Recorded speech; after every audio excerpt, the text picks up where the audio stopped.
Carla, Rowe, we're only just days away now from the All-Ireland final. How are you feeling mentally and physically going into the game?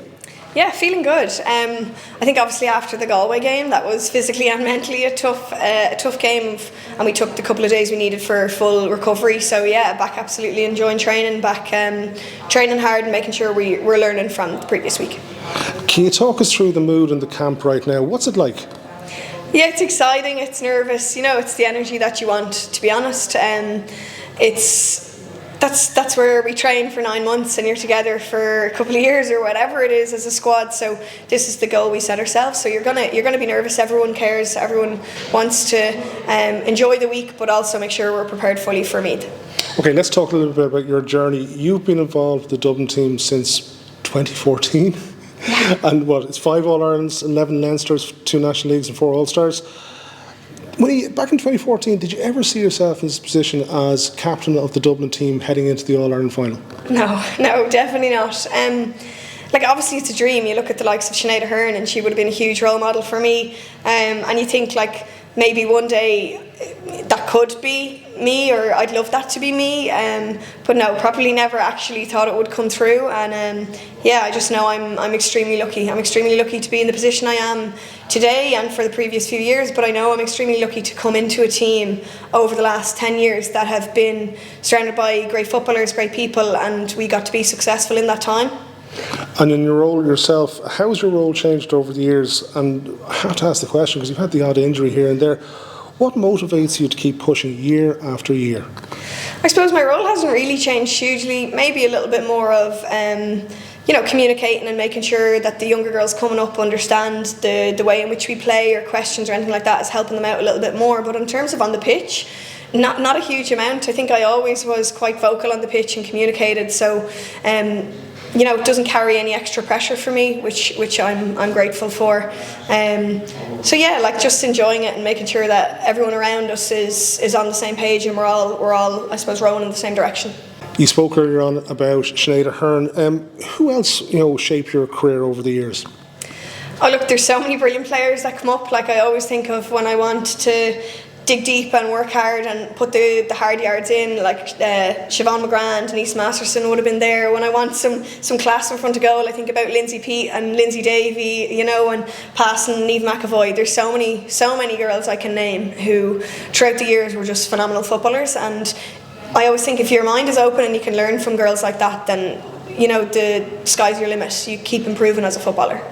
With the change over the winter season, with new management team coming in, there was a couple of rough results at the start of the season in the National League, but you've shown an awful lot of resilience. What keeps the group so focused and united? I think it's a bit of experience, a bit of youth, and then obviously belief in there. As a team, we know that there's going to be tough days. We've been through tough days. We've lost All Irelands and we've come out and we've bounced back from that. So that experience is there, and that's really important. And equally, that winning feeling is there, and we know what that gives us and how that can drive you on. So there's going to be tough days. That's a part of being an inter-county footballer. But it's just, I always say to younger kids, if you lose, you learn. Yeah. So if you keep learning, then you're kind of already winning. We've seen a lot of younger players coming into the team. How well have they integrated into the panel? Yeah, so well. Just like they've been around for years. Sometimes you forget. You honestly forget how young they are. Yeah. Tell me something about the Dublin squad that people on the outside might not actually see. I suppose it's just the amount of time that we have spent together, the friendship that's there, how we all have each other's back, and you do anything for your teammates. Yeah, and the squad itself is very close, very integrated, and up in training you see some fantastic scenes of people just having the crack and enjoying themselves. Yeah, that's it exactly. It is something we spend a lot of time at, and you give a load of your time, of your own personal life to it. So you have to enjoy it, and I always say when you enjoy it, that's when you play your best football. That's when you relax, and when the team is at its best in terms of energy and football as well. Okay, the final's only a few days away now. How do you personally prepare for a big event like this?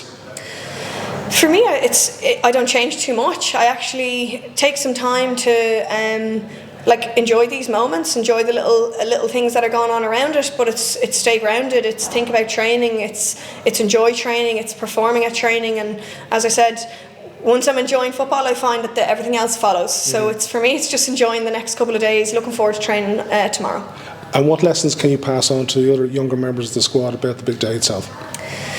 Yeah, I suppose it's just don't build it up too much. Like we play to perform on these big days. We play to be in Croke Park at the end of August or the start of August or whenever it is, and you just want to go out and give your best performance. You want to go out and put your best foot forward.